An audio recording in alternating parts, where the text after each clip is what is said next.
Good afternoon, ladies and gentlemen. This is Brock Beard from lastcar.info coming at you after the conclusion of the 400 mile, 400 lap race today at Martinsville, where unofficially, pending the results of post race inspection, Denny Hamlin has scored the 55th career win of his Cup Series career. That would thus tie Rusty Wallace's career mark, which dates back to 2004 in this same spring race. Of course, it was a 500 lap race back then when Rusty scored the final win of his Hall of Fame career. In fact, Denny Hamlin made his first Cup start the same year that Rusty Wallace was wrapping up his last call tour back in 2005. And a lot of little interesting connections here along the way, not the least of which also his first win with the Progressive Insurance Company on board there, the new paint scheme they unveiled a couple of weeks ago there, so I'm sure they're happy. A really interesting story through this weekend, and I would say a very interesting storyline on the top of what I thought personally was a very enjoyable weekend of short track racing here. Oh, thank goodness. And especially coming into this one here after so many of the Cup races in recent years, we've seen so many problems with the tire compound or the car or whatever else. Uh-oh, sounds like the microphone's facing the wrong way. We don't want that. Hopefully it doesn't. Can I bring that down lower? Doot, doot, doot. I usually have it out of shot here. Doot, doot, doot. Is it still sounding weird? Hopefully it's not too distracting. I can try to fix that here in the meantime. Doot. Let's see. Should just point right from the start here. How's that sound? Does it sound any better here? I think we're still having people filter in here at the same time, so that's okay. We'll go full speed into this shortly. Make sure it's not the camera doing it here. Let me check that. Bear with me, folks. Just make sure everything's good to go here. Okay. It set a default here, but I'm not sure which one it picked. Maybe it picked my camera. That might be the problem. Let's try this. Okay. Any better? It sounds the same to me. I don't know if it sounds any different there. OBS is giving me problems all week with audio. Okay, well, that's not great. I just downloaded an update right before this, too, so that might have had something to do with it. I know I had a problem with that a little while ago. Let's see. Any better on here? That's way better? Okay, good. Yeah, I think it might have selected my camera. That might have caused something there. That's better? Okay, good. Much better. All right. That's fine. I was stumbling over my words at the beginning anyway, so I don't mind getting another running start at it here. Better. Okay, good. All right. Thank you for letting me know. That's a big thing. Definitely on this show, let me know if we're good on that, and anything else that sounds weird, we don't want that. So that's big. Okay. So again, from the beginning here, we just fired up here just a moment ago here. Denny Hamlin, unofficially your winner today at Martinsville. Winning a 400 lap race. I think it's the first time he's won a 400 lap race because they say it's been about a decade since he last won here.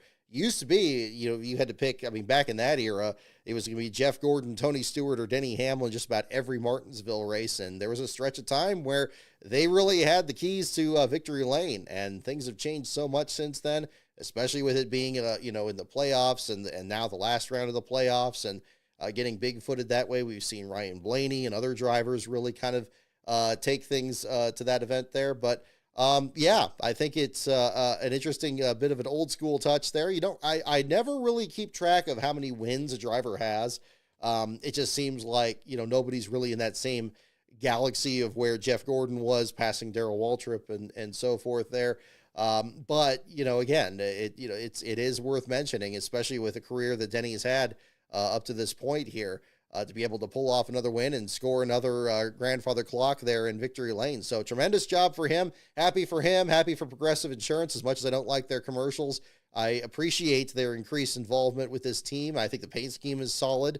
That big P on the hood of the car there going down to the front there, it actually has some nice appeal in terms of like a paint scheme closer to like what we used to see out of the McDonald's teams and stuff. Although the current McDonald's scheme is not bad either. In fact, Bubba Wallace had a fine run out there today as well.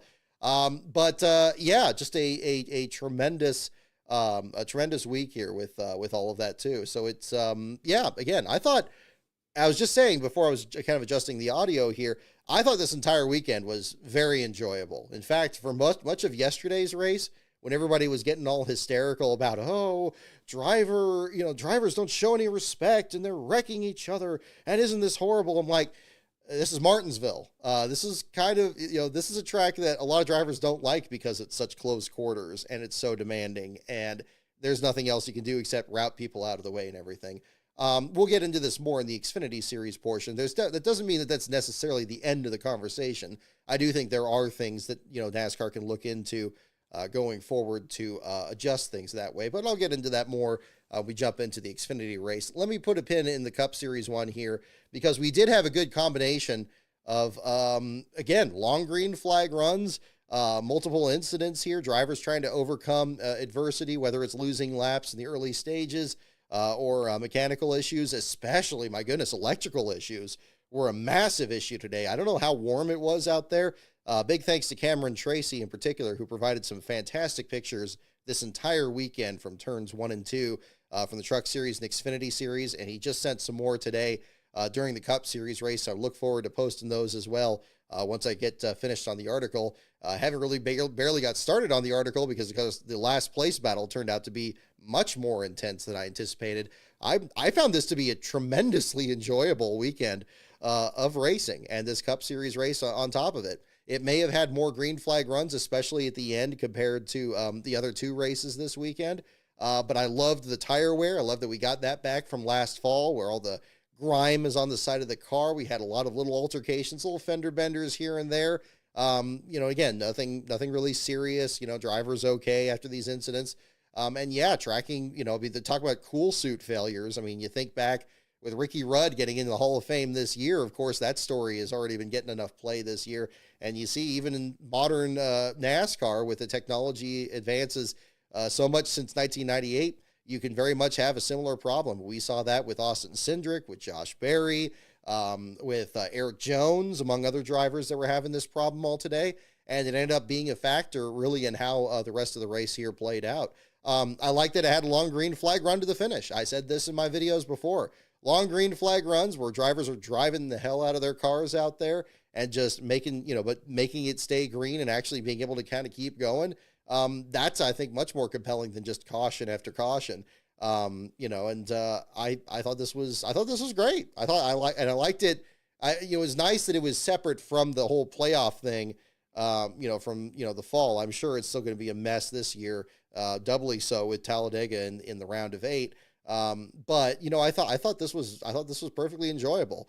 Even with Denny Hamlin winning on, a pretty large margin, it seems like it's so rare that we see a green flag run this long to the end, that we see a margin of victory of over 4 seconds, unofficially 4.187 I see on here. But again, a fine showing that he had out there too. Christopher Bell, again, after the disappointment of this race last fall, where he attempted to ride the wall and everybody was just kind of doing their own manipulation of the results there at the end and just their bid to make the championship 4. Bell did a fine job out there, was solidly in and around the top 5, made his move on Bubba Wallace towards the end there and got second. Bubba, again, great run, probably the best run he's had since 2020, I would have to say, actually. That race in the June race there where he was just outside the top 10, that's one of the lightest ones I remember of him being this solid in this particular event. But this time around, getting a top 5 out there was great all weekend, fast in practice. He seems very relaxed in his interviews, and, we'll see. Darlington is, I think, a bit more of a challenge of a track for him there, as it is for a lot of other drivers in the circuit. But I think it's going to be an interesting story, these next few weeks. We got Bristol after that, and, of course, he had some good runs out there in all the teams that he's driven for, including the dirt race there. So we'll see what happens. Chase Elliott was my fantasy pick this weekend. I was very impressed with how well he did this week. Outside pole, probably the best we've seen out of him since the Clash. Of course, that being an exhibition race. But he's been consistent this year, much like his teammate Alex Bowman. Bowman, struggled a bit more in this race here, particularly. But Elliott, I thought, was doing a fantastic job. Maybe if they had, whatever they needed to be able to kind of close the gap. I don't think he had anything for Denny Hamlin. I think realistically, the other thing that was impressive with Hamlin in this race is even on the restarts, he had a fantastic restart. He would start on the inside. He would just take off. Whoever was on the outside, whether it was Bell or Bubba or anybody else, just seemed to spin their tires or not quite, get up there as much. And Hamlin was very much in control of this race. Very old, again, very old school kind of race in that sense, which is something I very much enjoyed. And it was not a follow the leader thing. It was not without its share of drama. It did not look easy. Like the race that William Byron won here a couple years ago when it was a night race and they were bringing in the new car. They made it look easy. Nothing about this race looked easy. This looked hard. This looked extremely difficult for everybody in the field, wherever they were running. You had some drivers that were just completely frustrated. Tyler Reddick had a rough day. Ty Gibbs had another rough day, them spinning out and running into each other. But then you had drivers that really endured, that really had a good run. Ross Chastain didn't have any expectation for him coming into this race, in spite of the Hail Melon and everything like that. 6th place finish right behind Kyle Larson. Larson was kind of off most of this day. Seemed like he was getting banged around. Still got a top 5. Showed a lot of endurance there. Ryan Preece continuing his great rebound ever since that wreck at Daytona. He's just been looking so good these last few weeks. He's one that you really have to watch. He's almost, really kind of leading the way there for RFK in these last couple of rounds here. And that's really exciting to see. Chase Briscoe with a rebound there, finishing in the 8th spot, after the difficulties they've had, whether it was, the issues at Daytona or it was the wreck at Phoenix. This time around, I thought he was very solid in this too. Got a top 10. Joey Logano gets a top 10 from his issues earlier this year. Todd Gilliland, top 10 finish there. I mean, great to see them getting a lot of attention there on the broadcast towards the end. 34 car finishing in the top 10 there with all the advances that team made with Michael McDowell driving the car, and now Todd filling those shoes now in the flagship entry. This is a race that usually front row seems to do well in, especially that 34. Even David Reagan had some good runs here as well. But it's great to see. So good effort for him there. Ryan Blaney just outside the top 10. Michael McDowell in 12th. Ty Gibbs, despite his issues, finishing 13th with Reddick 14th, but again, kind of a long day for both of them. And Ty Dillon in 15th. I think that's another finish that's worth renown there as well. I think, for all the frustrations we've seen out of Colleagues Xfinity Series program in particular this year, Ty Dillon, I think, has been a real surprise ever since Daytona, where he just manhandled that car at the front of the field there in the duels and kept it in one piece. Unfortunately had a flat tire towards the end. Otherwise, he would have had a great finish in that race to start the year. He's been one of the pleasant surprises this year, and I'm very excited when we cover Talladega. He may be a dark horse that you really have to watch along this way here, too. Looking further back, we got to go into the last place battle. We'll jump into that. Absolutely intense battle. Didn't expect that to certainly be the case here. We got Burt Myers coming back for the first time since the Clash. He actually gets to make his first points-paying race start. Again, with the Team Amerivet program, they get an entry out there, so good to see more open teams attempting these races. And then Casey Mears back in the Cup Series for the first time since the 2019 Daytona 500. He drives for Carl Long's team in the number 66. And really, most of the race, it seemed to be settled kind of between those two drivers there at that point. Myers at the back of the field there. Mears kind of trading off with him there as well. Mears fighting a real tight condition. Not sure what was going on with Myers. I never really heard his team radio. I don't know if anybody else had problems with that at the same time there, but it seemed really difficult to kind of figure out what was happening. Even the Max onboards, I didn't really hear as much of what was happening with the 50 team.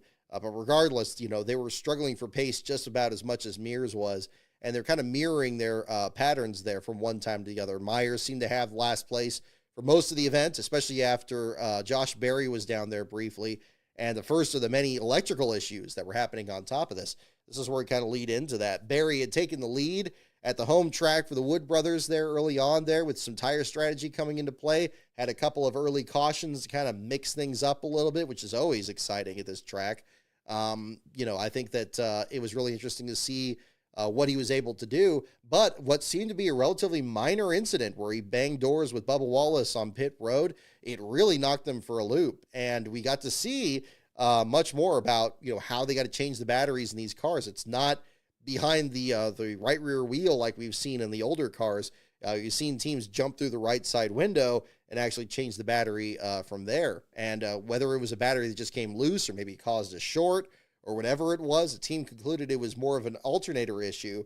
And they had to dump the fluid out of the cool suit and shut off the fans. And it just became a long day from there. Barry ends up in the 33rd spot, 4 laps down. All things considered, could have been an even worse day than that. Unfortunately, the attrition was so low that finish turned out to not be, not that good despite that there. But Barry briefly in the last place spot before, again, Myers and Mears were contending for it. And when it came down to the end of it, you had about a 4 or 5 lap gap there between Mears and Myers. Myers looked like he was going to be last place finisher, and I was already kind of starting to get the statistics together on the number 50. Of course, the last time that the 50 finished last was that tragic afternoon in 2004 when Todd Bodine was your last place finisher early in the race, and unfortunately the Hendrick plane crash was the same day, and of course that overshadowed really every storyline from then. But that was a race with the Arnold Motorsports Germain Racing entry back then. That Todd was driving, fell out of the race early in this case. Burt Myers being your last place finisher seemed like it was going to be the story this time around. But again, that's why you got to wait till the very end of the race. Casey Mears comes down pit road. He comes back out. He's on the exact same lap. They're both about 9 laps down, and we're in the final 30 laps of the race. And I'm thinking, okay, this is going to go all the way down to the wire.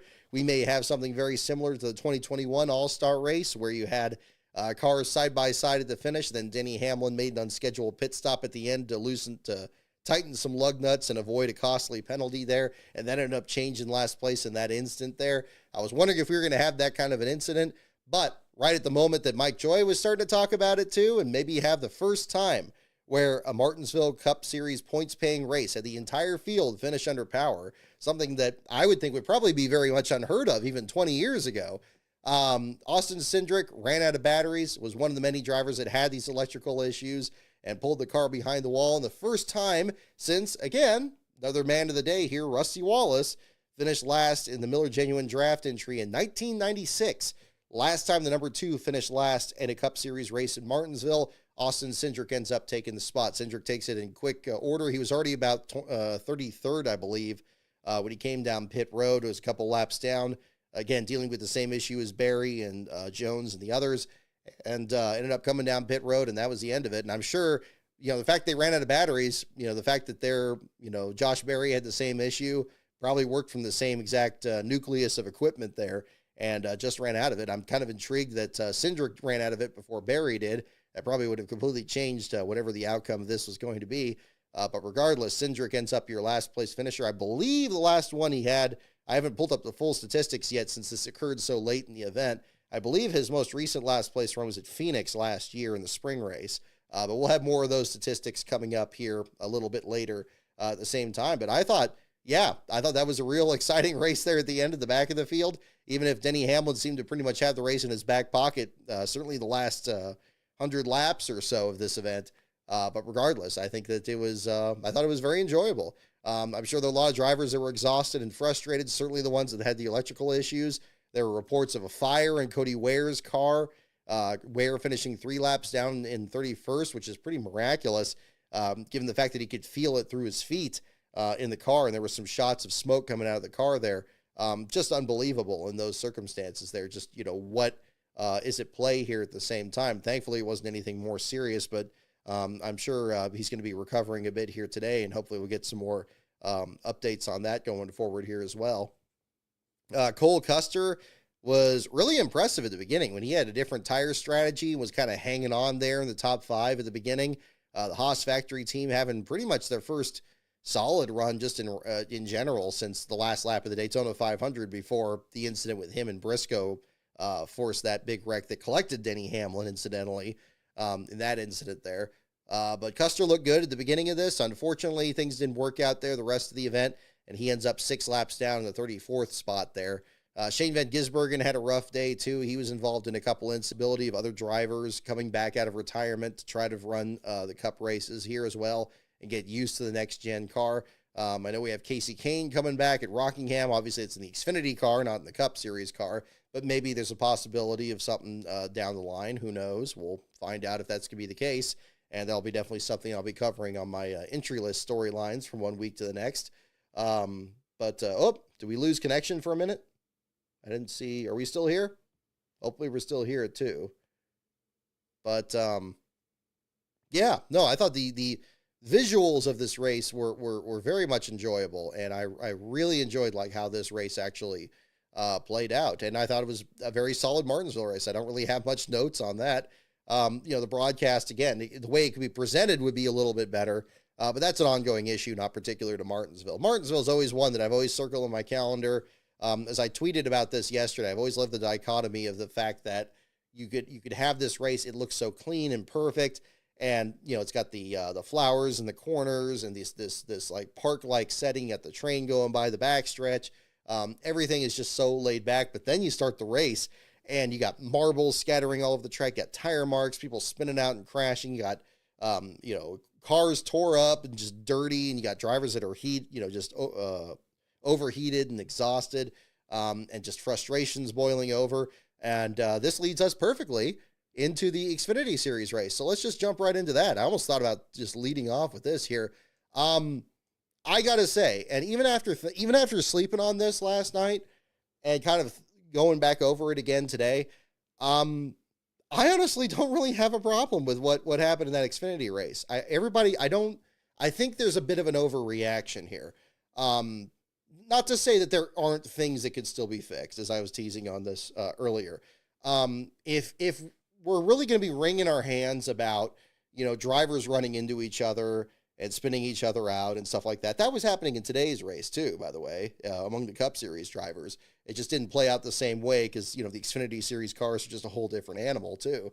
I didn't really have a problem with it. I actually there was a point in the Xfinity race yesterday where I was just kind of relaxing. I was like, wow, this is great. I remember seeing something like this in the past, maybe newer fans or maybe younger fans that weren't around for the way Bristol used to be back before the gradient banking, and it was one groove and you had people knocking each other out of the way.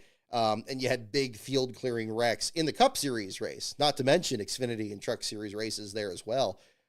Just spectacular accidents. I remember David Green getting ramped up on two wheels down the front straightaway there and skating into a big pile up there. And I don't remember anybody during that weekend being like, oh, we've gone too far. Oh, it's so awful. Isn't it terrible? There's no respect out there. I don't share that same solution on this. Now, I will add the caveat, though. There was, in that exact same time, such a thing as a penalty box. There was such a thing as, if you have a driver that's involved in multiple incidents, if you have a driver that clearly is being over-aggressive, which undeniably was happening in this race, especially with Austin Hill, especially with Sam Mayer, and especially with Sammy Smith there at the end. Undeniably. I'm not going to be blind to that. Obviously, that was happening there at the same time. All three of those could have been handled, very easily. If you had the Austin Hill and Sammy Smith or the Sam Mayer situations, they should have been actually, just have, if you're going to have a penalty there, you have to have a really firm hand on the wheel. And you got to have somebody in the booth say, hey, it's aggressive driving. We're going to hold you for 5 laps. It's got to be a big one. It can't just be 1 lap because we got the lucky dog and we got all the other stuff. Have a 5-lap penalty or something like that. Have a thing where not just the fact that it takes them out of contention and they're further back in the pack there, but also just have them cool down a little bit so they're not coming back out there and you get like some big wreck out there. I don't, clearly that wasn't happening in this race. I've been listening to the officials over the radio there and tracking it with the last place battle, which itself was, its own story there. That wasn't happening. So if you're not going to be doing that, yeah, you're going to have a situation where drivers are going to be running over each other. And the rest of it is the point system. It's the same thing we talk about on this show every week. It's win and you're in. It's you got to win this race. And, everything else doesn't matter. Having a second place finish doesn't matter. Having a top 5 doesn't matter. Having a streak of top 5s doesn't matter. It's all about the playoffs here. And I think NASCAR knows this. And I think there is a segment of the officiating that sees a race like that and doesn't see any problem with it. And would just be like, okay, well, we love that people are running over each other. And this is the kind of racing that we want to see. But again, if you don't want to have this on every track and you don't, and all that, I get that at the same time. But yeah, and I don't think that's a big difference because, you had drivers that, would be held laps or something like that in those situations. and it would still be pretty crazy out on the track. And the other thing is too, I do think it's more of an officiating thing. I don't think this is something where I'm already hearing it on this week, and I'm really bristling at it. Where it's like, well, see, this is why we need the Cup guys in here. The Cup guys will keep them in check. Yeah, no, we don't need that. We don't need that because, first of all, they will wreck each other the same way, okay? And don't tell me they won't, because they'll do it the same way, because their point system is the same way as this one, and they'll do the exact same stuff. And we saw with Eric Almirola and the Alex Bowman situation in Phoenix that even drivers that have extensive Cup Series experience in the Xfinity Series, they'll do it too. So don't tell me that that's going to suddenly just magically make everybody else throughout the field just be on their P's and Q's, because it's not going to happen. It's just not going to happen. And the other part of it too is it's at the same time NASCAR, under officiating a penalty box, but they're over officiating the drivers talking to each other afterwards. They need to let these guys fight. Okay. It's unreasonable if you're going to have a situation here where you're not going to enforce any kind of in-race penalties, and you're going to take this very soft angle. It's like, oh, it's about respect, guys. You got to have respect. Show respect for everybody out there. And that'll just, see? And it's just going to magically just make everybody be like, oh, okay, I never thought of it that way. That's not going to be a problem when it's hot and your cool suit's failing and it's 40 laps to go and you're trying to get your first win of the season and this guy in front of you has been blocking you all day. What do you think is going to happen? Really? But if you're going to have that situation, at least let them fight. They always bring the same security guys out all the time to keep breaking this stuff up here. And you don't encourage them to fight, but you gotta just let them, you can't just say like, oh, well, they're going to settle it over like a phone call or a Zoom call, or they're going to do it, on their own or something like that. It's got to be diffused in the moment. It's unreasonable to make these drivers go through all this stuff and, then they're feeling that anger and that tension all there, and then not be able to do anything about it. It's like, that's completely irrational. I just don't get this. It's a contradiction, really. I mean, why not just let them do that? You don't let it get completely out of hand or something like that. But look, it's crazy. And it's always felt crazy to me because the sport owes its existence on TV to fisticuffs from 1979. How many times over and over and over again do we always see that fight from back then? We do. It's there all the time. So, these are things that just need to be adjusted. And just like it is with the officiating, when throwing the cautions and all that, there's no clarity of purpose here. We don't know what, it doesn't make sense the way that everything is set up, that you're not going to penalize drivers for put them in a penalty box for a couple of laps. You're going to let them run over the top of each other, but then you're also going to make like double and triply sure that they're not going to be able to even confront each other, never mind fight each other after a race. What is that? Like, it makes no sense. It makes no sense. But even with all of that, I still don't feel like the sky is falling on this one here. And I certainly don't think that bringing Cup guys into it is going to help. Sure, I do think that if you looked at some of the Xfinity Series lifers from the late 90s or even the early 80s, when you had Tommy Ellis, when you had Mike McLaughlin, when you had Randy LaJoy and guys like that, guys that were not only full-timers in the Xfinity Series, but really didn't have either, were very rarely in the Cup Series, or were just lifers in that. Kind of the equivalent of like a Matt Crafton in the Truck Series. Used to be we had those drivers, and they were very common, and the way that people raced back then was not the same way as it is now. That's another aspect that you can look at. I don't know if there's anything you can really do to allow that. Maybe we're kind of heading that way because the Cup Series has such a hard limit on how many cars can run full-time in the Cup Series, and drivers are getting squeezed out, and guys like Eric Almirola and Justin Allgaier and J.J. Yaley and others are kind of finding their way back to the Xfinity Series, and that's where they're able to get full-time rides. Maybe that's, over time that'll develop, and you'll get kind of that veteran base there at the same time. The other aspect you have to look at, too, is where are the teams in all of this? It used to be if you had a driver in there that's tearing up a bunch of equipment, I don't care what sponsorship they're bringing or, or what, how deep their bankroll is or anything like that. They're not going to stay around too long. I share people's curiosity about what JR Motorsports meeting is going to be like this week after the whole thing with Justin Allgaier and Sammy Smith and those guys and so forth. Where's their role in all of this? They need to really keep that in check too. So it's not entirely, the drivers, themselves policing each other off each other. It's the teams, and it's also NASCAR's responsibility in there too, to keep that in there. And on top of all of that, of course, it goes back to the point system. So it needs to be an evaluation of a number of different elements. I'm not going to say that that there's not things that can be done at the same time. But again, I still at the same time, I don't feel like, it's just being a completely outrageous, complete bedlam out there kind of situation. It was more crashes than usual. It was more cautions than usual. Really, yeah. I mean, I think, again, if you put a lot of these, things in place, you can still have a controversial finish, with penalty boxes and so forth. Back in 1999, you still had, Dale Earnhardt and Terry Labonte spinning each other out at the end of the race. And, it was a big thing. And you had people have different reactions over it there too. And it could be just as messy in the Xfinity series there too.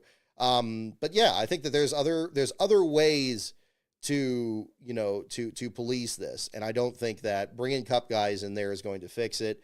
And I don't think scolding these Xfinity series drivers and saying, you need to respect each other. Like, I don't think that's going to go anywhere. So yeah, I do think that there's other things that probably can make it less of an issue and make it a bit closer to within the normal bounds of it there. And I think, there's some degree of this is still going to be present even after taking such measures. But again, this is all from like more the driver's standpoint or what the teams need to do and so forth.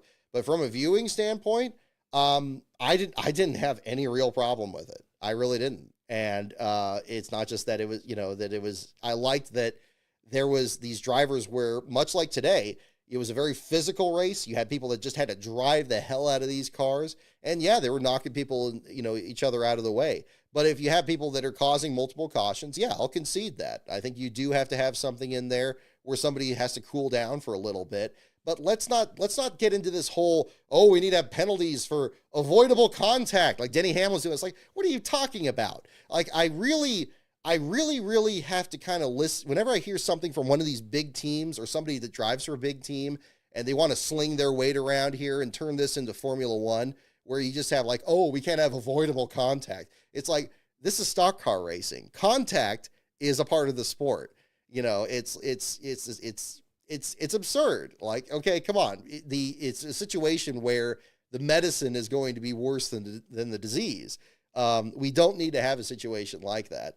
And it's like, whoa, just to slow down a little bit on there, because then you're going to have all these, we're going to have even more ticky-tacky penalties where it's like, could he have avoided this wreck? And the stewards are investigating it. And now all of a sudden it's that. Is it not enough already that we have the charter system turning the Cup Series into Formula One by creating all these barriers that make it so impossible for guys like Carl Long or Team Amerivet or these other programs even make some kind of a living in that series so they can have their own little boys club here and nobody else can get in unless, a team fails and then you got to buy their charter and everything.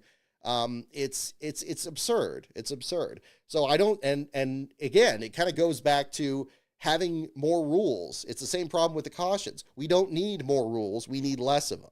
And again, even having the penalty box isn't really creating more rules. It's just common sense. It's like, look, if one guy is out there, if Sam Mayer is running over 2 or 3 guys out there causing 2 or 3 different wrecks, then yeah, you hold him for 5 laps. And if he doesn't get the message and he's still out there, then you park him. See, but you just got to have the guts to do that. And I don't know what it is. I don't know if if there's just too much money at factor here, or if they just don't have the heart to do it, or they don't think they can do it, or whatever. But I wouldn't blame them for slinging some more weight around there. I mean, the France family in the past, they had no problem with doing that, and maybe, maybe something else happens behind the scenes. They go back over to the big truck and they got to talk to the, Mike Helton back then, or whoever else was in charge. And maybe they had to do some promotional work with the sport kind of behind the scenes or something afterwards, kind of make amends or something. There's other ways you can handle that too. I just don't think any of that's even being attempted. And it's unfortunate because, you do have a situation where, what Sammy Smith did at the end of that race, just drilling Taylor Gray into the corner. Yeah, that was absurd. It was over the top. And then also not letting them, even confront each other, and then, not letting them fight it out or anything like that. That was absurd. And then making the decision at the time. I mean, should they have, it kind of, in this case, if Sammy Smith won that race, and instead of Austin Hill, they probably could have had some situation where, do they treat this like the Austin Dillon thing? But even then, the Austin Dillon situation where he wrecked multiple drivers, they waited too long to basically they had him take the win, but then strip away the playoff eligibility. It just became messy that way. They have to make the decisions in the moment. There seemed to be a consensus about that, and I do agree with that. If they're going to do something, they need to do it in the moment, and there needs to be some consistency to it. But it can't always be this nebulous, foggy thing where it's like, well, we kind of want you to do this, but we don't want you to do that, and it's kind of this and it's kind of that. Like, just there's got to be a line somewhere. Whether or not that was crossed on Saturday, I can honestly see arguments on both sides. Again, growing up, I remember when there was a race that was just a little bit crazy and it ended up having like 20 cautions in it, they would always say, oh, look at it was a full moon. It was a full moon. Or I don't know, the drivers just got their dander up this time. And it was just a big mess out there. It wasn't this big thing where it's like, oh God, how far we've fallen. Like the exaggerations here. I didn't get that. Like, it's like, okay, yeah, they got a little out of control. They got a little out of control. They do need to enforce a penalty box. They need to park people if they don't get the message. Maybe they just need to this just shows that there's a little bit more willingness here from the sanctioning body. And yeah, maybe the teams need to counsel their drivers better so they don't go out there and do that stupid stuff too. I mean, how about that? But I don't think that's like, a how far we've fallen moment. I don't think that's like, oh, the sport is it's completely gone away. I don't see that. I don't see that. And again, I get accused sometimes of being, too hyperbolic about things. I know I mentioned the thing about the rims being shredded apart, and somebody was criticizing me about that on social media, where I said, look, I don't like it when these rims shred apart and then that thing is bouncing around the track. And somebody was like, oh, well, you're worried about like what? It's going to cut a car in half? No, I'm worried about it's cutting a person in half. How about that? How about I don't like a big piece of metal bouncing around the track or something like that? One bad bounce, that goes over a wall, and then you got a whole different story out there. Now, I hope to God I'm wrong about that, but again, I think that that's something that needs to be looked at. It's just, the actual safety issues are things that NASCAR gets really very, very casual about, and I don't think this was one of them here. It's so strange what people get so wrapped up about around the axle about. I think it's a situation where we just haven't, we've had these really physical races in the Xfinity series in Martinsville these last few years. Admittedly, a track that's been off the Xfinity circuit for many years at the same time. But that's just a part of it. I mean, and if you're going to have a playoff system that's going to add fuel to the fire, you shouldn't be surprised by this at all. So again, while I get the emotions a little bit, I just think they're a bit misdirected here.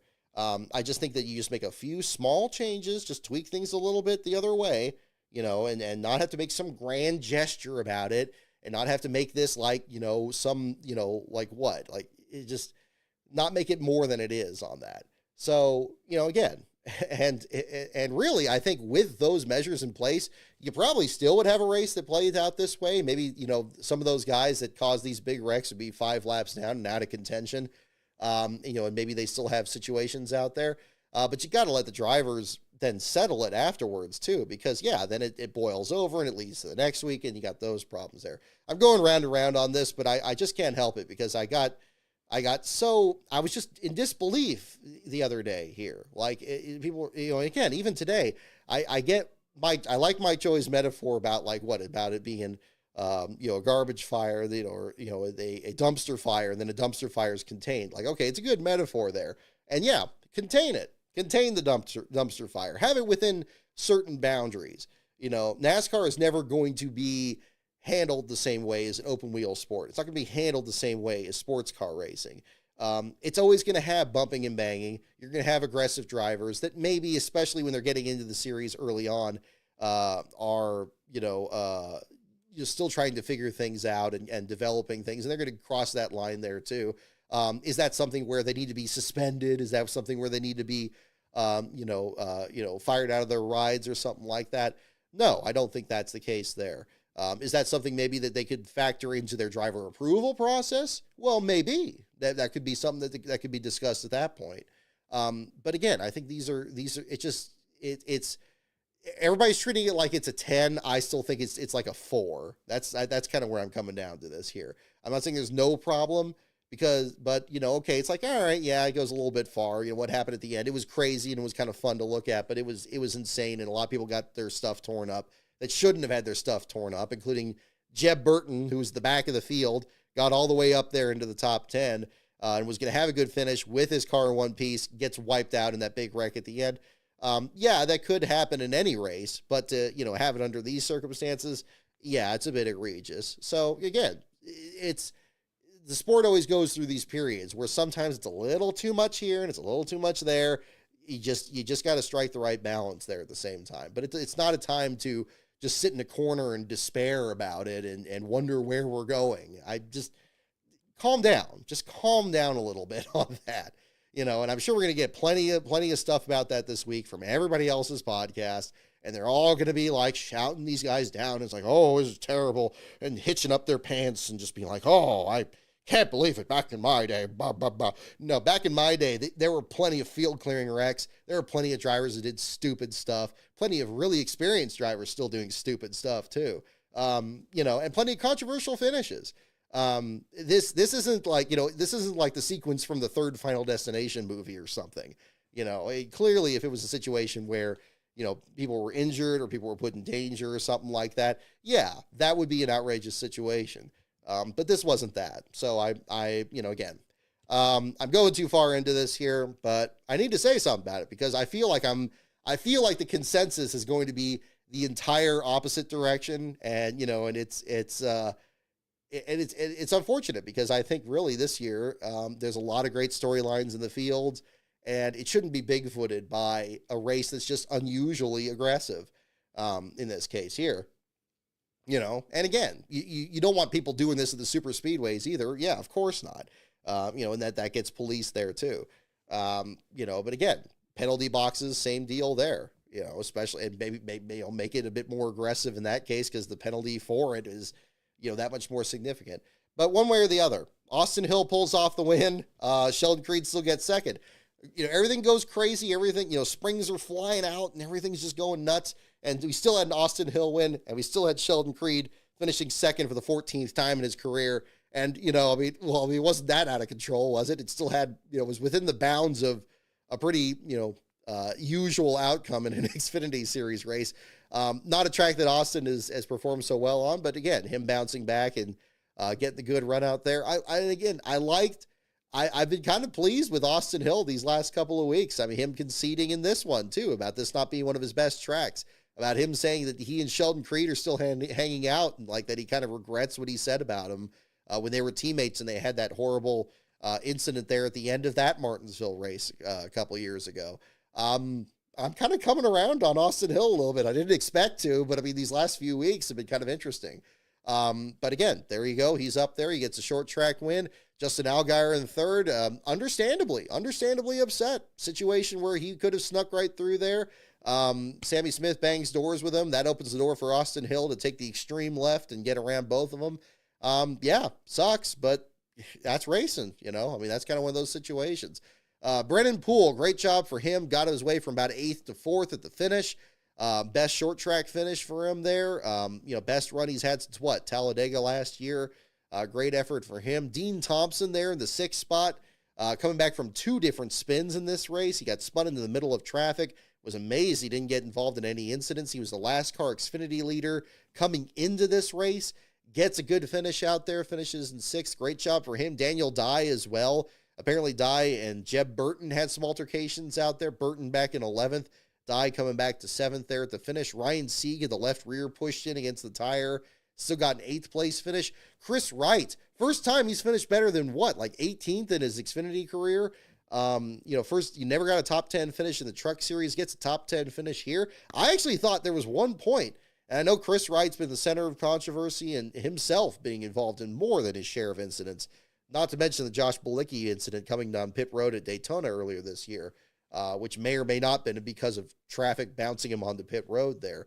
But in this case here, I thought there was one time where things got stacked up a bit, and he found a hole in line, and he just got into it, and then he wasn't bouncing off anybody else. I thought it was a great heads-up move.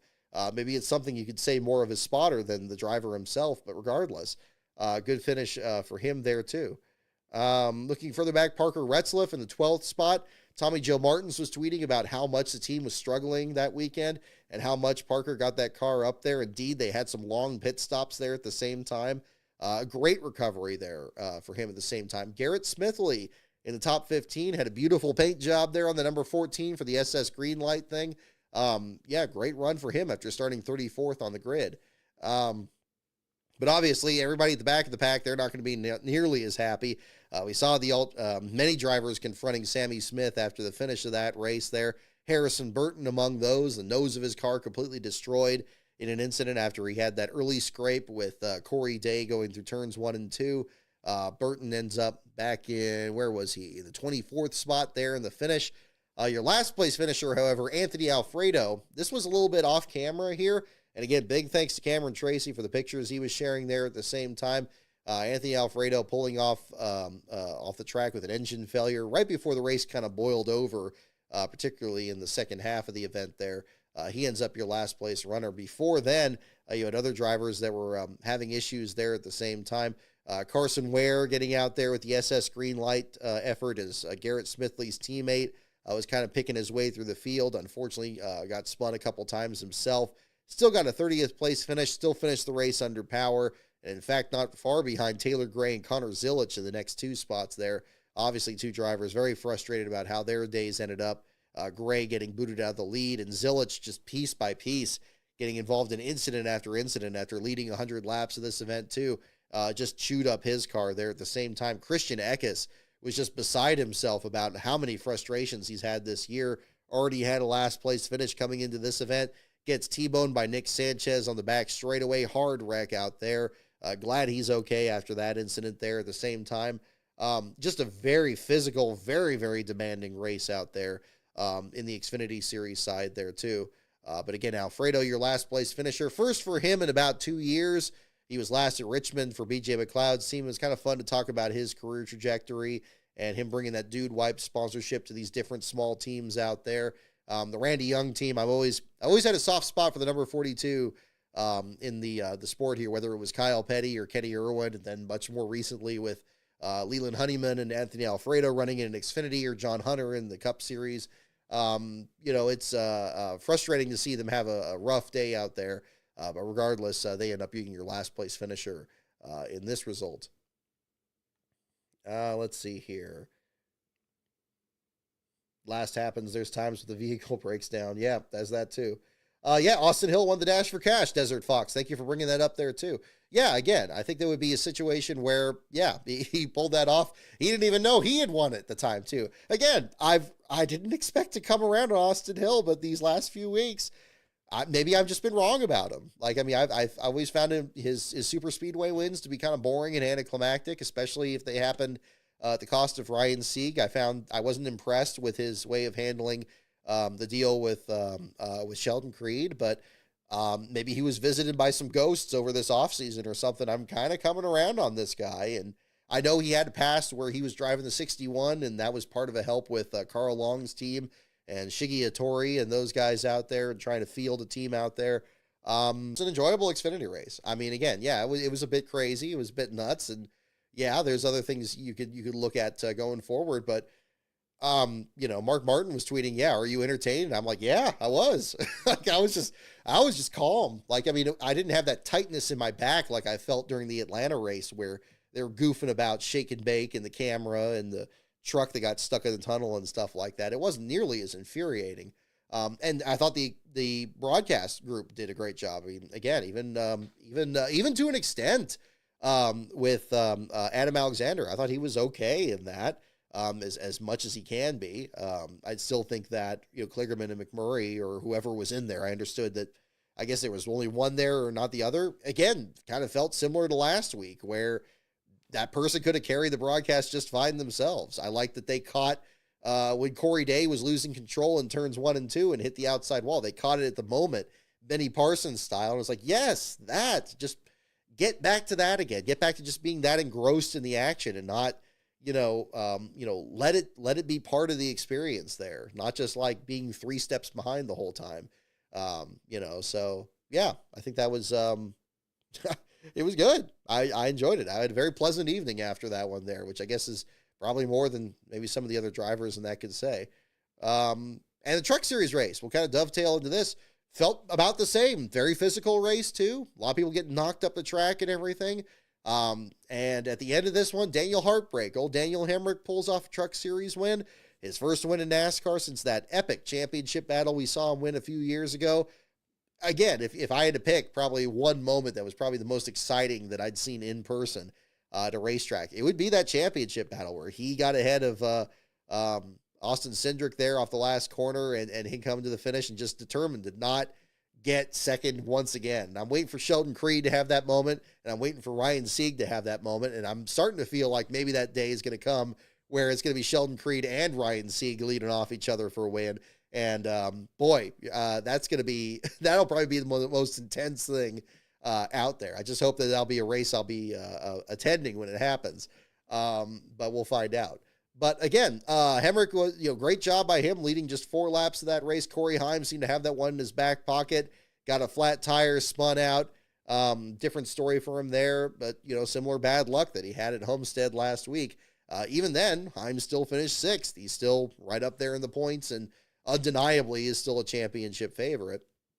But Daniel Hemrick there, the ride that Corey LaJoie potentially could have taken there at the McAnally team.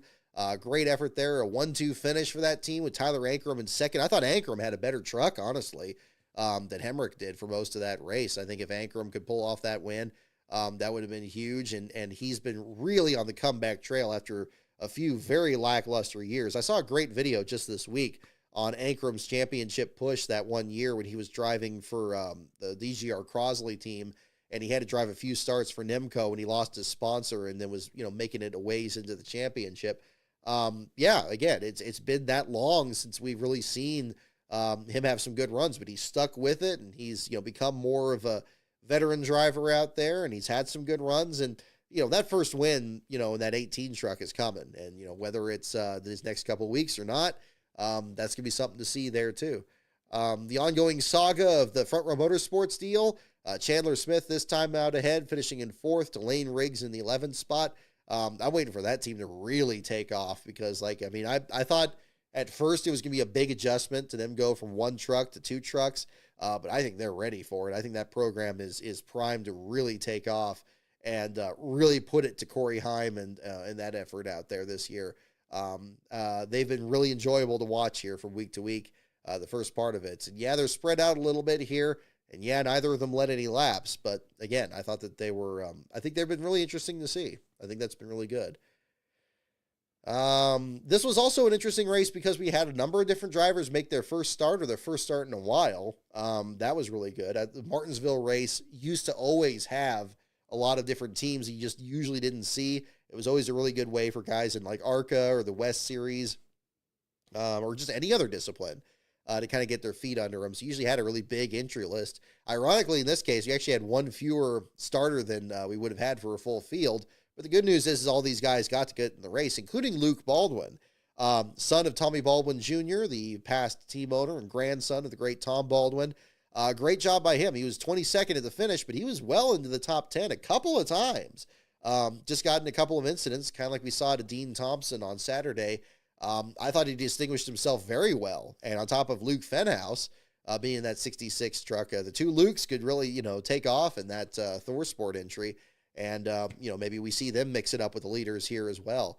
But hopefully, are the trucks running New Hampshire this year? I imagine if they are, that would be a great effort for getting Baldwin back out there, given that that's pretty much the Daytona of the modified ranks out there. Let's see here. We had Ryan Roulette was your last place finisher. However, he had handling issues. He got dumped by Corey Heim there coming off of turn 4 after dropping back through the field there. He and Cody Dennison were at the back of the field at the start of the race. Number 2 truck almost got its 4th straight last place finish here with 3 different drivers. Didn't quite happen there in this case here. Dennison ends up in the 30th spot, still finished the race under power, just behind Grant Enfinger there. But Roulette ends up being your last place finisher in the 67. The first time the number 67 has finished last in Truck Series history. We almost had that last year with, I believe it was Jeffrey Earnhardt in a motorsports business management truck, and then there ended up being a disqualification that turned things around here in this case. But this time around with the second Freedom Racing Enterprises entry with Roulette there, Air Force veteran there, Air Force pilot there. So good kind of connection there with the sponsor. Been running some ARCA races here as well. Rough day out there in Martinsville. Had a spin in practice as well. But it's good to be able to feature new names on the articles. That's always a fun part of doing these here at the same time, especially if they don't get talked about too often. So that'll be another one to look at. Who was in the 22? I'm trying to remember. Oh, was that? Yeah, we had that story at the same time. We had the was AJ Waller? Was that the name? I got to get that one there too. I had to keep looking this up because we had it was challenging to do the entry list articles this week with how many different drivers were making their first start there too.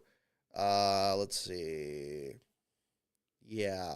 Alan Waller. Yep. Alan AJ Waller there. Great story. I had a hard time pulling this story up, but apparently he's recovered from cancer. Cancer survivor out there and just determined to just get out there and compete in racing. Glad to see him out there making his first Truck Series attempt. Unfortunately, he had some heat exhaustion issues. Seemed like it was a stifling weekend. I mean, on top of the issues we had in the race today with cool suits and so forth. But he ended up actually having to pull behind the wall. Josh Room got behind the wheel there in the 22 and finished the race there from there. But again, good to see other drivers like really getting their shot out there and then, anticipating doing some more starts down the line. I think Rockingham, you might actually see some other drivers like this really starting to make their first starts out there. So again, and I'm glad that it was getting some attention on the TV broadcast too. As flawed as the FS1 broadcast is with the Truck Series, and, they could be better with a lot of this there too. I'm glad that was a story that at least was kind of picked up on there at the same time. So, yeah, I think that's another one to look at. Norm Benning ended up being next to last there, brake issues all the way around there. He was in last place for a good portion of that race. That's dropping into the garage area right before Waller did. Benning ended up getting back out there and did just enough laps to get around Roulette before Roulette was your last place finisher in this case here. We'll see what Norm's next start is. I don't know if he's going to do Rockingham or something like that. I think that would be kind of an interesting throwback venue there at the same time. Probably anticipate that's going to be a pretty stacked entry list there too. But that'll be something to kind of track from week to week. Frankie Muniz had a difficult night there as well. Kind of a rough evening all around for the Josh's team there.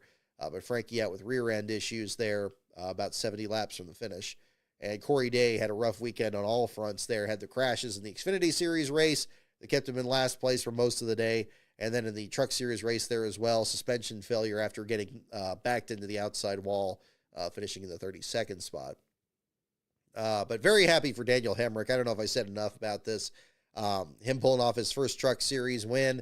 I think it's really showed that was a great move. I mean, it may have been a situation where, Kaulig just needed to figure out where to put drivers. I kind of feel like that's kind of what they did with AJ Allmendinger this year in running the number 16 there, the Cup Series again this season, after he seemed to be really happy in the Xfinity Series. But then they get Christian Eckes, and they got to move people around, and Daniel Dye and so forth. Probably just wasn't possible. I think Hemrick was in a similar situation, that 31 car last year. Although, again, I think he did a commendable job. I think there was a statistic out there about him, having the fewest DNFs or running the most laps or something of that nature. It seemed like he was usually up there. It seemed like he very rarely was, at the back of the field at that time. Again, if you're able to do that, you're certainly capable of getting some wins in the Truck Series. And yeah, he's already been able to pull that off there. So again, I know there was some concerns about how he was getting the lead and other drivers shoved up the track in flat tires and so forth. But yeah, I have to say, I thought I really enjoyed the Truck Series race as well. So a really enjoyable weekend in general. I not without its share of controversies, and I get people's frustrations over it, but this was really good, and that's why I put that short track racing on the caption for tonight. It's like, yeah, that was more or less what I expected. So yeah, maybe a little bit too much in some times, but that's part of the unpredictability of it. So it's another one to look at here too. Let's see here. What was I looking for? Do we have any calls on inspection? I guess we probably don't yet. Let's see. Do we have that? I don't think we do. Alrighty. Cup race results from Martinsville. Yep, still showing, yeah, just the electrical issues and the only DNF there, Cindrix, from the race. I don't believe we have a call on inspection. Oh, thank you. I'm glad you like the hoodie here as well. Yep, brought out the Gecko Hawaii deal. Yeah, this one actually glows in the dark, little specks on it. I think I've worn it on the show before. It's been a little while. It's been just really blustery today out here at Last Car headquarters. So, yeah, we got all that set up here too. Alrighty. I need to step away for just a moment, but when I get back here, we'll do some trivia, and yeah, we'll talk about throwback paint schemes here too. Maybe we'll jump into that a bit. I'm looking to do that more, especially next week there for Darlington, but we could maybe look at some of the previews here too. So I'm going to step aside for just a moment. Stay tuned, folks, and then we'll get into all of that. And I need to catch up on Super Chats too. I saw a couple here, so thank you very much on that, and we'll get into those too. So stay tuned, folks. We'll be right back.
All right.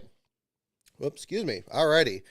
We will, let's see, jump back in here. And let's see.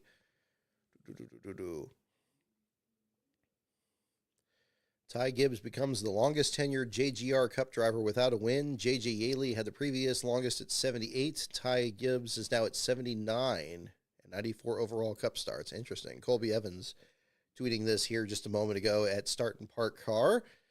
Yeah, let's get into, let's see here. I guess we can go, well, actually, we can get into super chats here at the same time. We'll do some trivia and whatnot. Let's see. Yeah, Matt Benedetto won that Bristol race. Yeah, that would have been great too, for sure. Bowser Jr. XD, thank you for your super chat here. MotoGP at Coda today.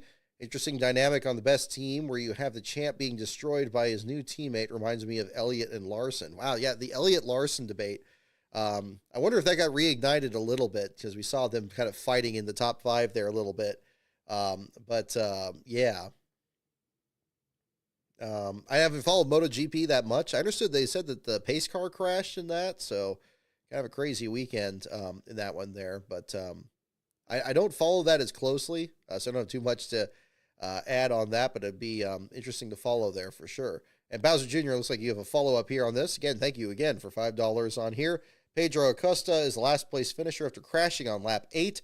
Brutal sophomore slump to start 2025, especially after being promoted to a factory team. Yeah, we'll see. There you go.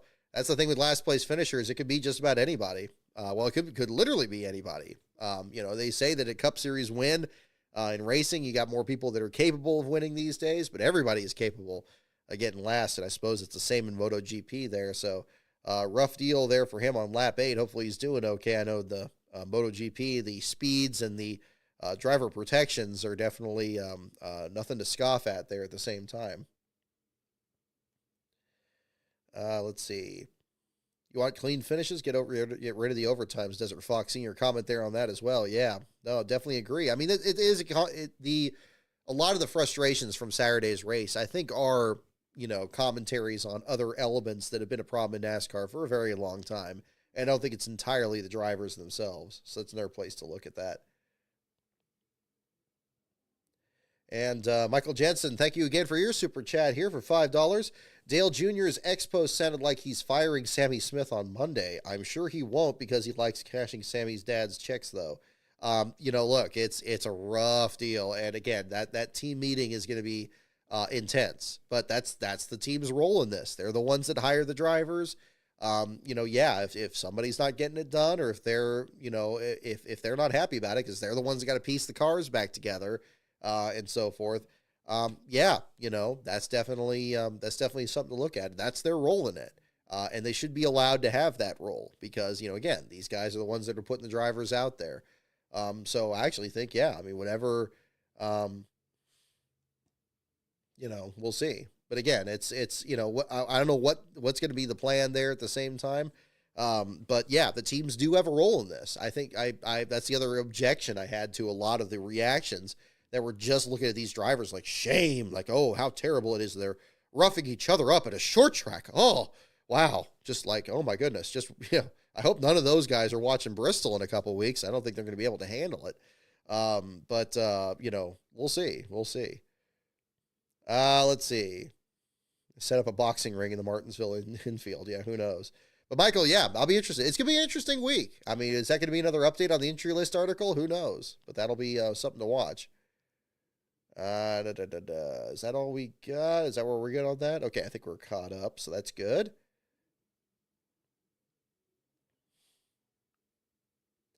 Yeah, Code Red is good, but yeah. Livewire is good. Livewire is good too. I like getting the orange flavors there, but definitely into that at the same time.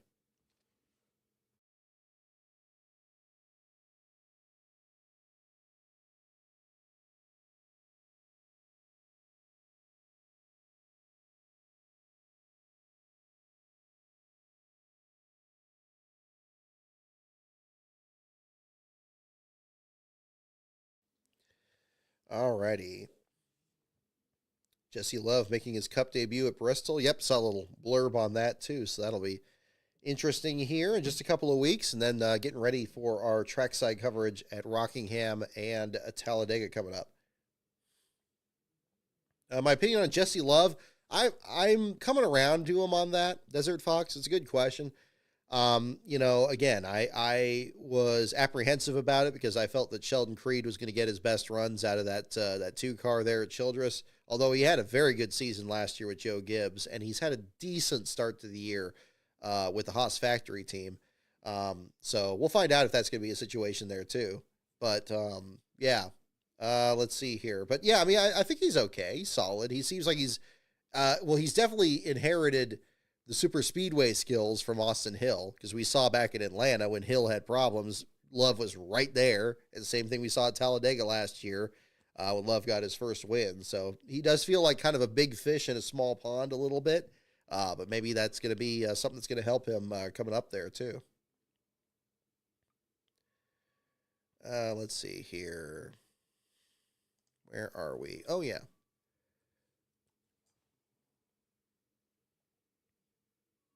Name paint schemes. Do we have a paint scheme thing for Darlington? I don't think we do by itself. Or do we? Let me look.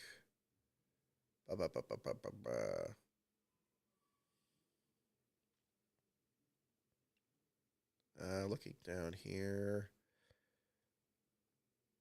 Yeah, let's do this. Let me bring this over. I got to move some windows around here. Doot. We'll move this back over here.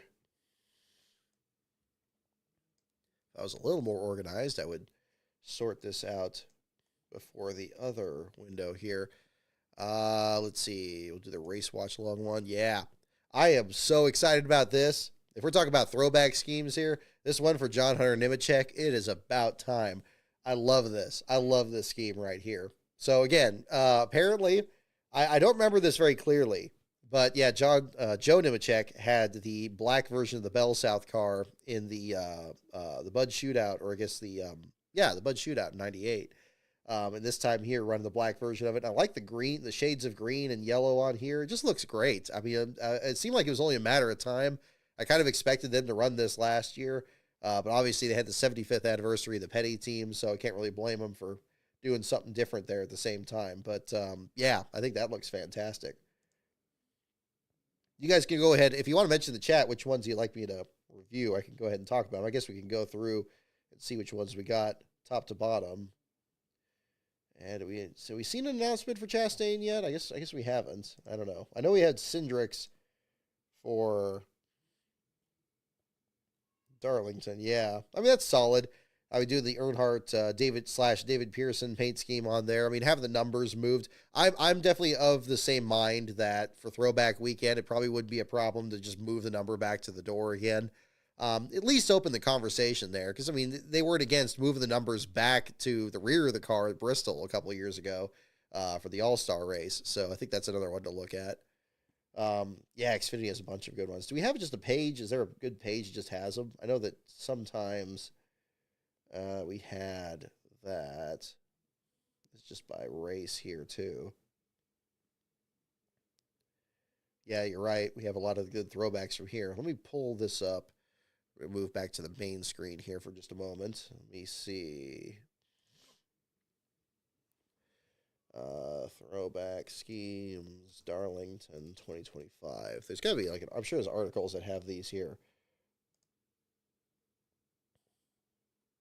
Oh, yeah, here we go. NASCAR.com's got one here. Here, let's do this. Does this also have the Xfinity?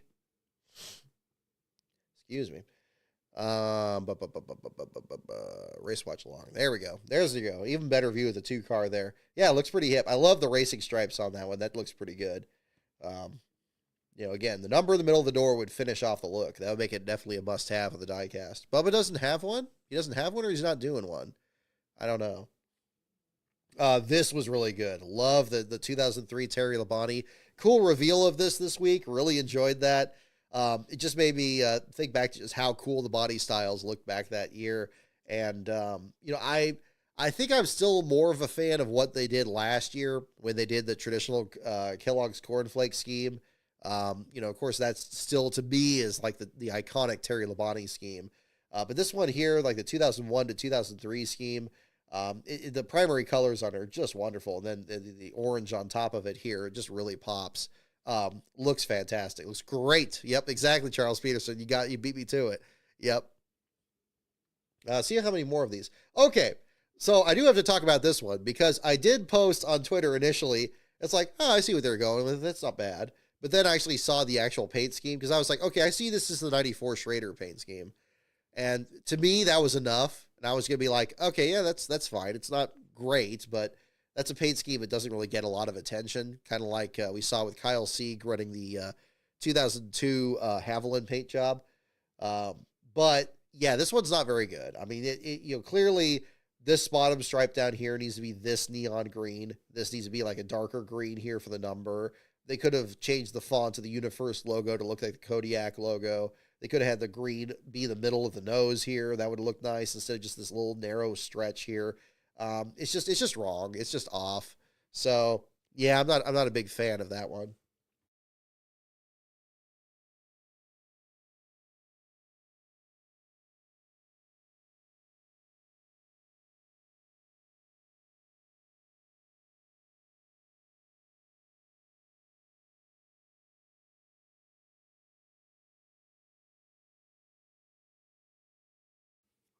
Sorry about that. Allergy season has definitely arrived here.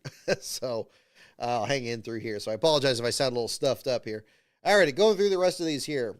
Yes, the Carl Edwards one on Denny Hamlin's car. Kind of an interesting connection. Both Edwards, the Office Depot paint scheme that he ran so well, and of course him now being in the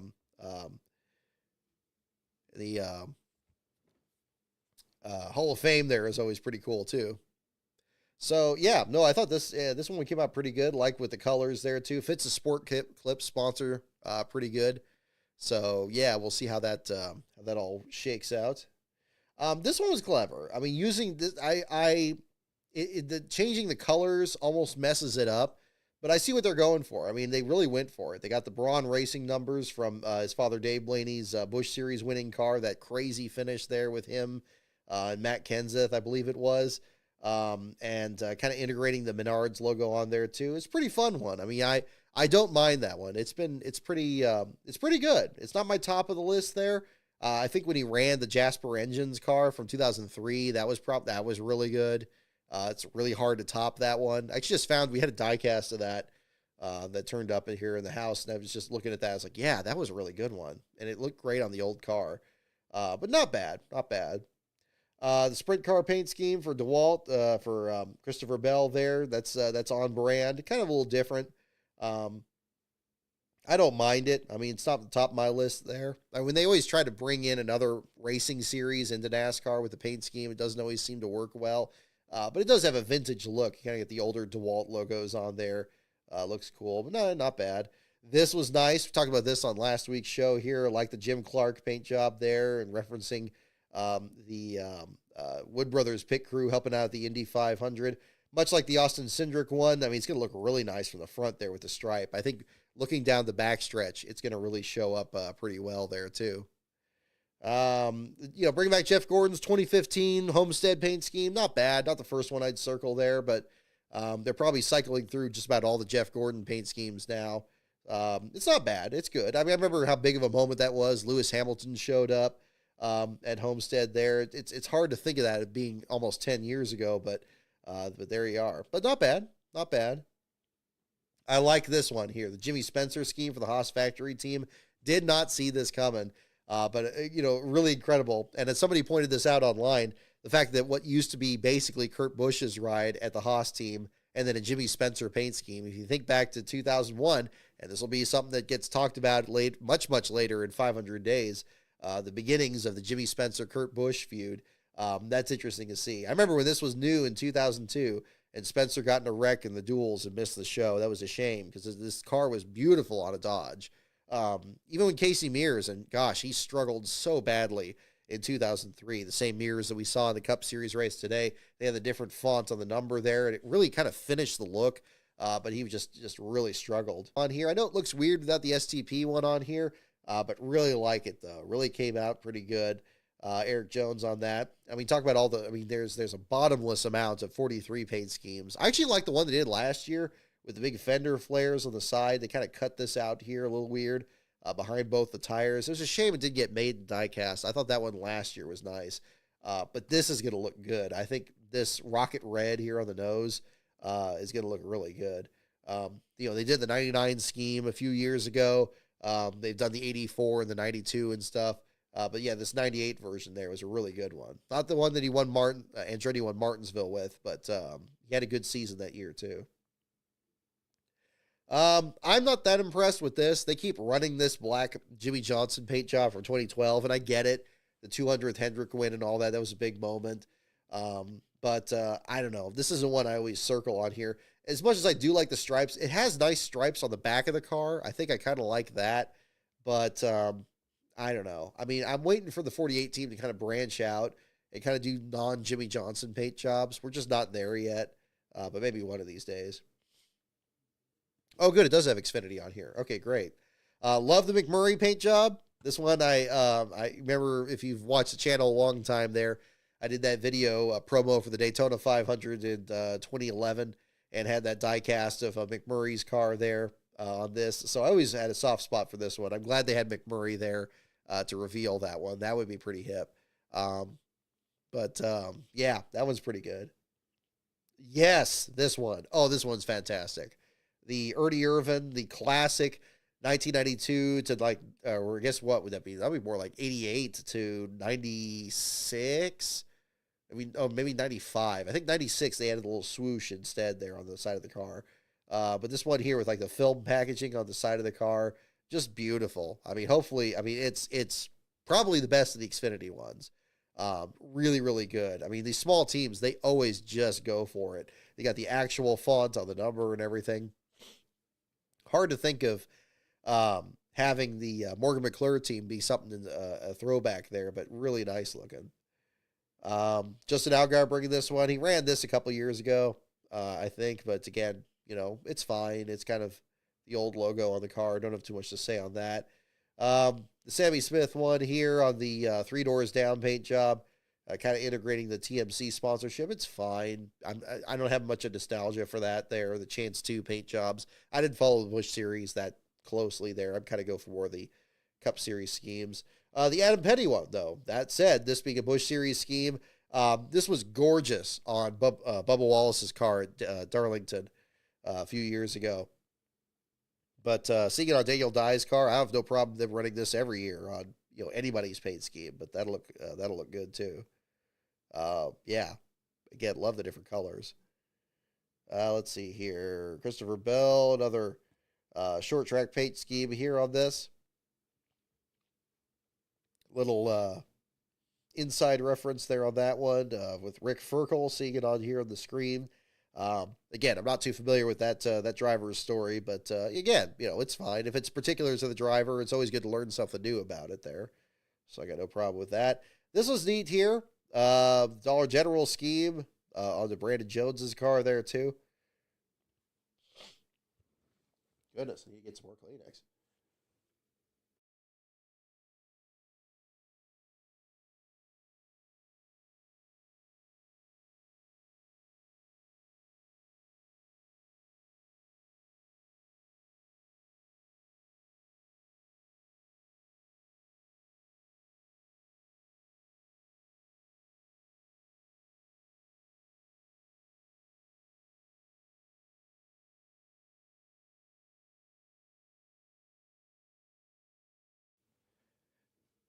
Just shows the need for more water for sure. This in the meantime. Okay. I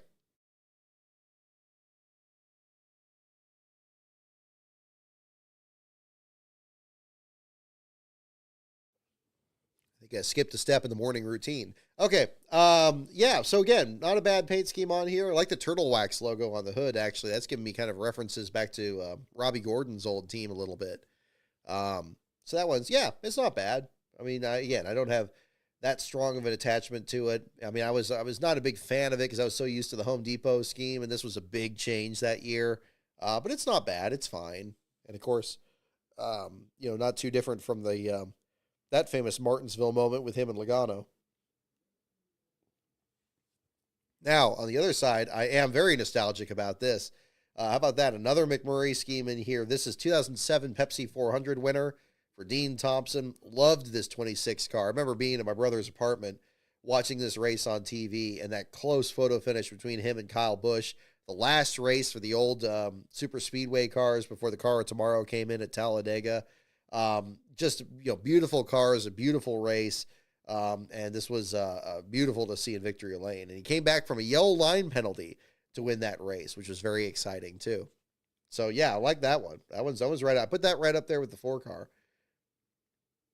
Oh, it says 2009 for the Talladega throwback. I guess he ran it in that race too. I usually identify this with the 2007 scheme, but yeah, I guess he did run it in that one too. That was the one where everybody ran single file and the protest race there too. This is good. I like this. I like the Kurt Busch scheme here.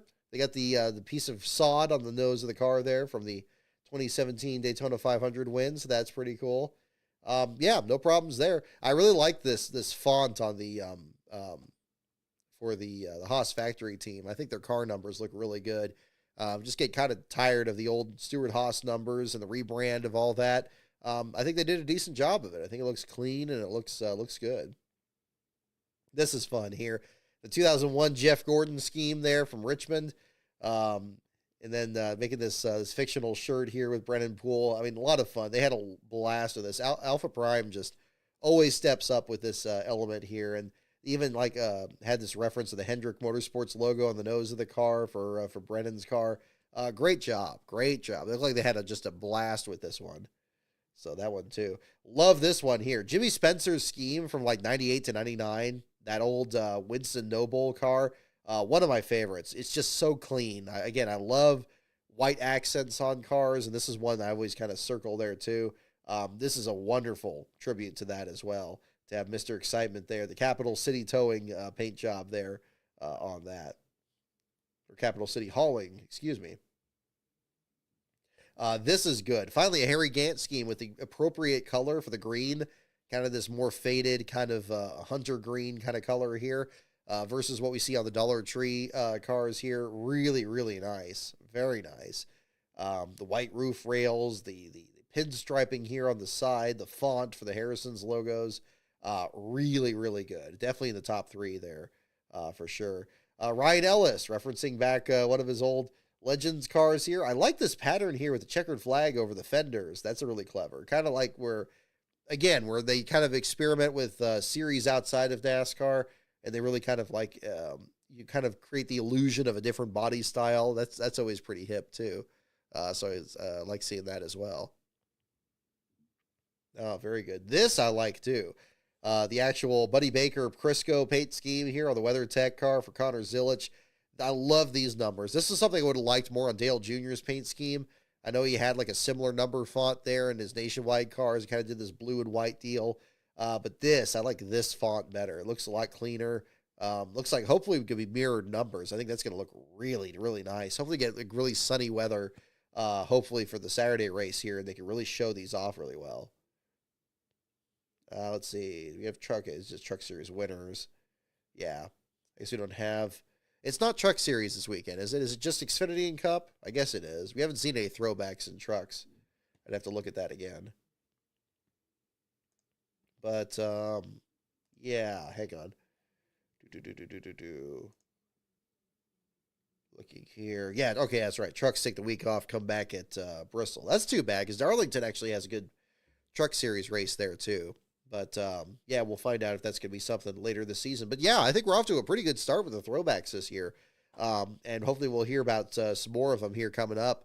But very enjoyable, very enjoyable. And I was worried a bit at first. We had the Austin Cindric one, and we just didn't hear anything. And now, yeah, we're starting to kind of get some more of these here at the same time. So we'll find out.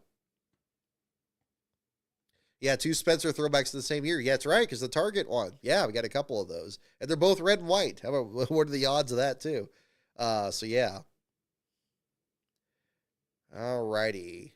Let's see. Oh, Vodia had the 2007 Pepsi 400, and oh, man, great in 1080p. That's fantastic. I mean, he's done really just a tremendous job out there with his archives. So I'm glad to see that. Alrighty. So we'll just do a couple of trivia questions here as well. Kind of run a little long here on this.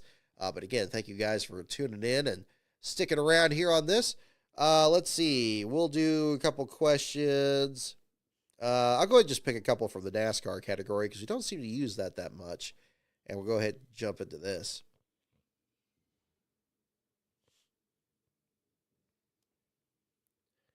Alrighty. Okay, first question here. Who has had more Winston Cup starts than any woman in NASCAR history through 1998? Who's had more Winston Cup starts than any woman in NASCAR history through 1998 is the question.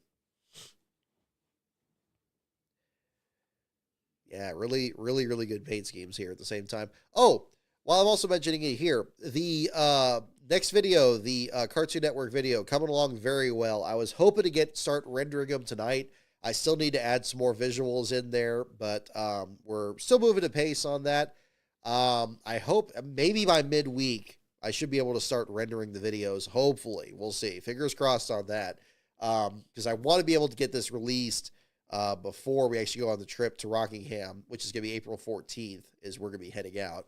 So I want to make sure that the Patreon has enough time to enjoy their advance access.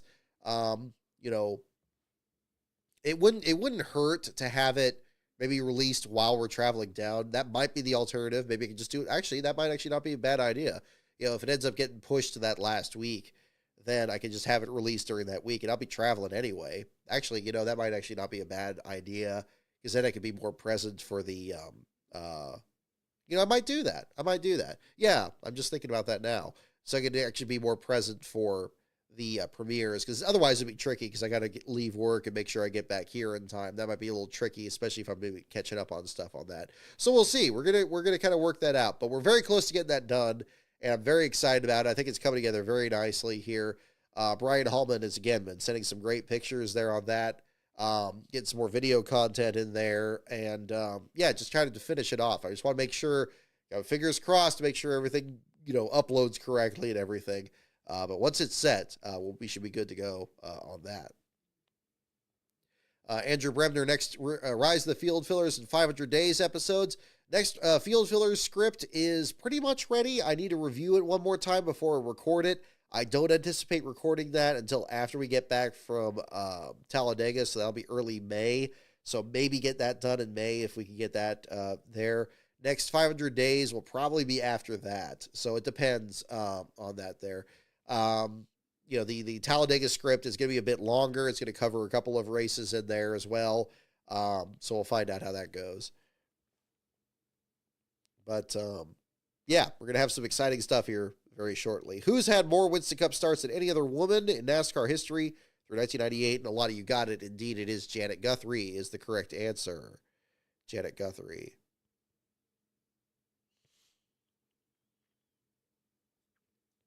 Here we go. Here's a good question. What NASCAR legend was the mechanic for... Okay. What NASCAR legend was the mechanic for the car that won 1936's Daytona Beach race? What NASCAR legend was the mechanic for the car that won the 1936 Daytona Beach race? But yeah, Rise of the Field Fillers in 500 Days still coming up there. So yeah, it's gonna be really good. It's gonna be really good. Yeah, I got a lot of pictures from Brian Hallman just recently for the next Rise of the Field Fillers, so that's coming together. And then pretty much after that, it'll be, yeah, the 500 Days episode will be the next one. I've already had the research pulled on that, started to get that script together, so it's not ready to record yet, but it'll be the next one up there, more than likely, so that's what I'm looking at. I have a couple other videos I'd like to get done. I just need to get interviews locked in there for that, but that'll be kind of what we're looking at. What NASCAR legend was the mechanic for the car that won 1936's Daytona Beach race?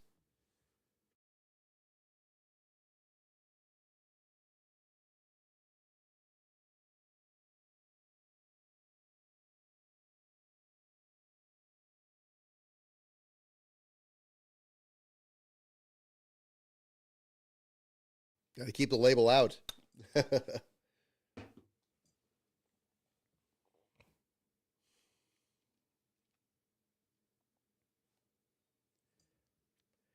Let's see here.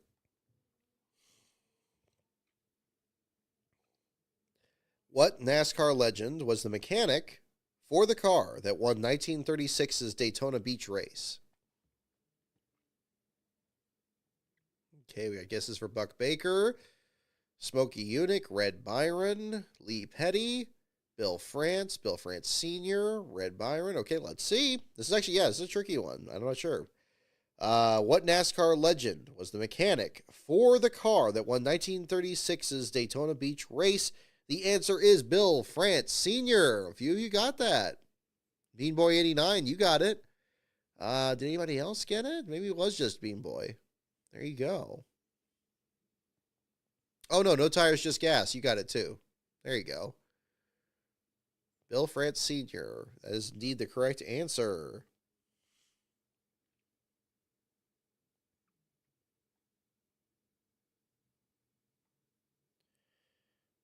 Let's see.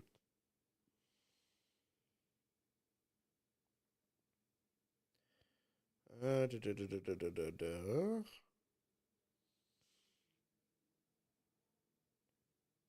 not that.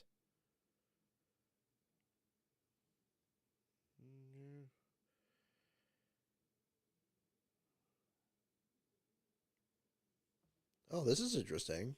Okay. Let's see. We'll do, how's he a legend? Yeah, good question, Age. Yeah, for some reason, it still puts Bill France Sr. in that category. You'd think it would have been a driver, but I guess it's one of those different distinctions there. I guess there's a legend of NASCAR in general rather than drivers specifically. It is a bit misleading, so I will concede that. Alrighty, here we go. Last question for this evening. What Nebraska brothers dominated 11 out of the Busch All-Star Tour's first 13 years? Let me read that again here. What Nebraska brothers dominated 11 out of the Busch All-Star Tour's first 13 years? This is a hard enough one. I think this would be a good one to wrap up with here.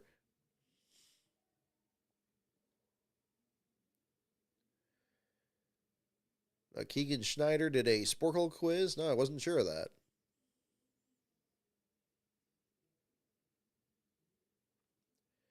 What Nebraska brothers dominated 11 out of the Busch All-Star Tour's first 13 years?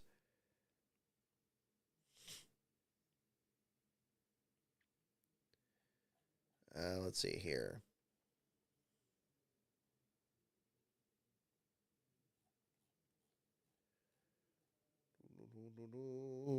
Yeah, Nebraska. There were NASCAR drivers out of Nebraska. Yeah, I can't think of anything. I'm honestly stumped. What Nebraska, especially brothers, what Nebraska brothers dominated 11 out of the Busch All-Star Tour's first 13 years? And the Busch All-Star Tour, too. Like, I think that came up in the research, actually, for the Cartoon Network one of the tour itself, but not the answer to this. Like, I think it was a sample of, like, it was like the late model sportsman, and it was like ASA, and then like I think it had the Canadian tour that they like combined together. It was something like that. We got George Bizet. We have a new last place finisher, Eric Jones. We have a disqualification. Underweight. Oh no. Well, good thing I barely started writing the article. So I guess I don't have to rewrite anything. Do we have a call on that? Let's go to the thing.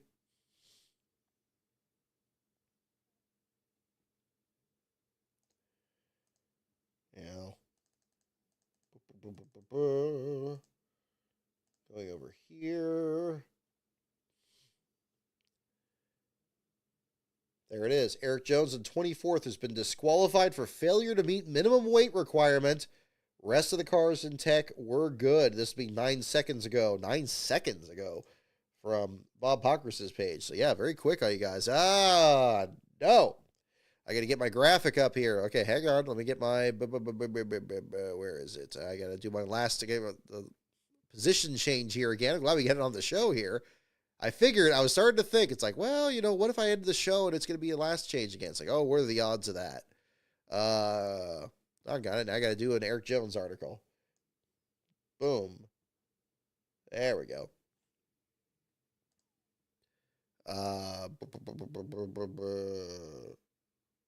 Boop. And boop.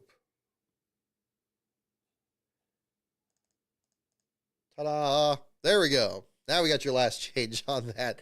So, yeah. What was okay? Hang on. Let me get before I wrap up here. We can pull up some stats on this too. When is the last time the 43 got last at Martinsville? I don't think John Andretti did. So maybe it goes a bit further back. Martinsville is one of the fun races to really do last place statistics because it's been around for so long that you pretty much have information on anything. Wow, that is surprising. Very surprising. Disappointing, too. I hate it for the Legacy Motor Club folks there. And it looked like it was going to be Cindric, and then there's going to be another little twist to the story here. So let's pull up our stats and find out what we have here. We'll get this category.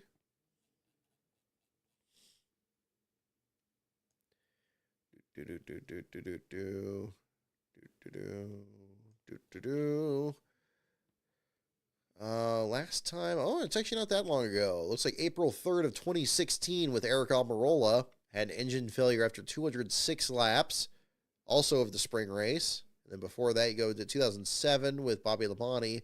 And before that, October of 99 with John Andretti, the year he won the spring race. And then Richard Petty's last of the 43 at Martinsville was 1988. So they're spaced out pretty far, even the 2016 one to now. So there you go. So, wow, how about that? So there you go. Does that mean suspension? I don't think so. It just should be just a failure to meet minimum weight, unless he dropped weight on the track. I mean, I don't know. I'm not sure there would be anything like that, but we'll see.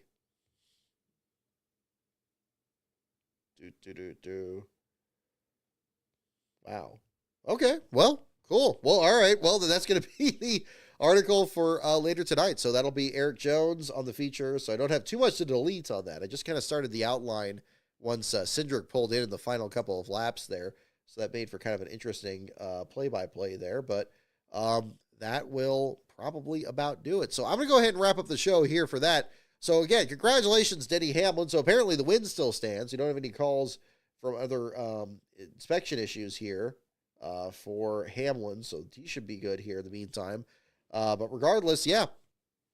Denny Hamlin, your race winner today, at least from what we see here. Eric Jones, now your feature for the Cup Series last place article. We'll have that up for you later tonight. The next video on the channel, the Cartoon Network Wacky Racing video, hoping to get that done here by early April. So we'll have that figured out here for you at the same time. Congratulations to our other race winners this weekend, Daniel Hemrick in the Truck Series and Austin Hill in the Xfinity Series. And yeah, so in the meantime, the website is at Last Car on Brock for my Twitter, patreon.com/LastCarOnBrock for my Patreon. And if you're interested in checking out more videos on this site, be sure to as well. We'll have more news on that very shortly. Our next show is going to be next Sunday after the Cup Series race at Darlington. We'll talk about the Xfinity and Cup Series action for Throwback Weekend. We'll look at some more throwback schemes here on the show. We'll have some fun with that as well. We'll do some more trivia, so definitely make sure to tune in here, and we'll wrap up all the action here at the same time. Oh, what was the answer to the final question? Oh, I'm so sorry. The question, yes, please. Let me get this too. What Nebraska brothers dominated 11 out of the Busch All-Star Tour's first 13 years? This would have driven me crazy too. Okay, the answer is Joe and Steve Koziski. Let me pull that up on the screen there. Joe and Steve Koziski. There we go. Can I get that pulled up on the screen there too? No, don't mean to troll you on that. No worries. I did not answer that question. Joe and Steve Koziski. Let's pull that up here. Can we get that? Let's see. Joe and Steve Koziski. First brothers to win NASCAR Touring Series championships, at least according to Wikipedia here. From Omaha, Nebraska. Joe Koziski, born August of 1957. Well, there you go. Okay. So like a weekly Busch, let's see, the Busch All-Star Tour. Dirt track late models. Okay. Interesting. All right. Well, yeah. Hey, well, that was a tricky one. That would have woken me up in the middle of the night. Like, oh God, I didn't read the answer to the question. Okay.